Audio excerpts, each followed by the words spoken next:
오직 위로부터 난 지혜는 첫째 성결하고 다음에 화평하고 관용하고 양순하며 긍휼과 선한 열매가 가득하고 편견과 거짓이 없나니 화평하게 하는 자들은 화평으로 심어 의의 열매를 거두느니라.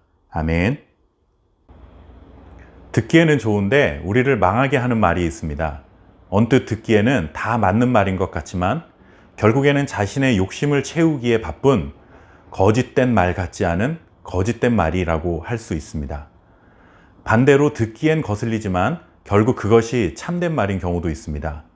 양약 고어구라는 말을 아실 겁니다. 몸에 좋은 약이 입에는 쓰다라는 말인데 우리가 듣는 말이 때로는 우리의 귀에는 거슬리고 마음에는 들지 않을 수 있지만 오히려 그 말이 자신에게 유익함이 될 수 있다는 것이죠. 야고보는 이런 말을 지혜로운 말이라고 표현합니다. 그런데 여기서 말하는 지혜는 세상을 살아가면서 똑똑하거나 아니면 슬기롭다라는 그런 의미가 아니라 오직 위로부터 난 지혜라고 말합니다. 즉 하나님이 주신 지혜를 말하는 것이겠죠. 이렇게 하나님께서 주신 위로부터 난 지혜는 어떤 특징을 가지고 있습니까? 먼저는 시기하지 않기 때문에 다툼이 일어나지 않고 거짓을 말하지도 않는다라고 전합니다. 시기, 다툼, 거짓을 일으키는 말은 아무리 듣기 좋은 말이라 하더라도 결국 정욕의 것이고 마귀에게 속한 말이라고 표현하고 있죠. 이런 말은 결국에는 혼란과 악한 열매를 맺게 만듭니다. 그러나 위로부터 난 지혜는 8가지 특징이 있다고 전합니다. 성결, 화평, 관용, 양순, 긍휼, 선한 열매, 편견이 없고 거짓이 없다.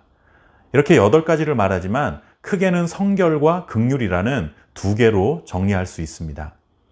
첫째, 성결하다는 것은 동기가 깨끗하다라는 의미입니다.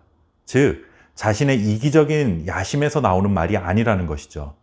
그렇다면 당연히 시기나 다툼이나 혼란을 일으키지 않습니다. 말하는 동기가 깨끗하고 사익을 추구하지 않는다면 당연히 다른 사람들과 화평하게 되고 관용적인 태도를 갖게 되는 것이죠. 그리고 이것은 양순하다라는 것과도 연결이 됩니다. 양순하다라는 것은 잘 설득된다라는 의미입니다. 이것은 귀가 얇다거나 아니면 아는 것이 없어서 남의 말에 설득을 잘 당한다라는 그런 뜻이 아니라 하나님의 뜻에 합당하고 다른 이들을 위해 덕이 된다면 얼마든지 순응한다라는 의미를 가지고 있습니다. 그러니 마음의 선한 동기를 가지고 성결하면 다른 이들에게 관용하고 하나님의 뜻과 공동체의 유익을 위해 양순하게 말하고 행동하게 된다는 것이죠. 2번째는 긍휼입니다.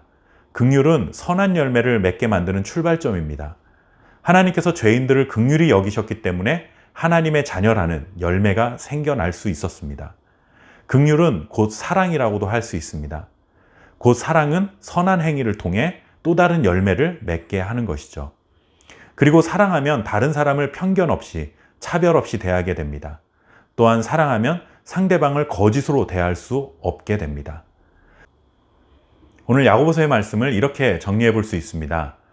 하나님께서 위로부터 내려주신 지혜가 있는 그 사람의 말은 첫째, 성결한 말을 하기 때문에 화평하고 관용하고 양순한 삶을 살아가게 되고, 둘째, 긍휼의 말을 하기 때문에 선한 열매를 맺고 차별하지 않고 거짓으로 상대방을 대하지 않고 진실한 마음으로 상대방을 대하게 되는 것입니다.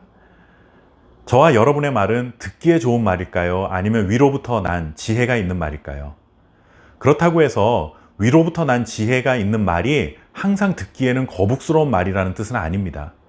듣기에 좋으면서도 화평의 열매를 맺어갈 수 있는 말이야말로 위로부터 난 지혜가 담긴 말이라 할 수 있습니다. 야고보는 이것을 지혜의 온유함으로 그 행함을 보이라고 표현합니다. 즉 지혜로운 말은 온유함으로 행하는 말과 연결된다는 것이죠. 막 화를 내고 언성을 높여놓고는 이 말이 거짓이 없는 참된 말이고 다 너를 위해 하는 말이니까 잘 새겨들어야 한다, 이런 태도는 옳지 않다는 것입니다. 결국 위로부터 난 지혜가 담긴 말은 말의 내용과 형식, 그리고 말하는 태도, 이 모든 것이 진실되고 선하고 아름다운 것이어야 한다는 것이죠. 오늘 하루 우리의 말에 진, 선, 미, 이것이 다 담겨있는 하늘로부터 받은 지혜로운 말이 될 수 있기를 바랍니다. 감사합니다.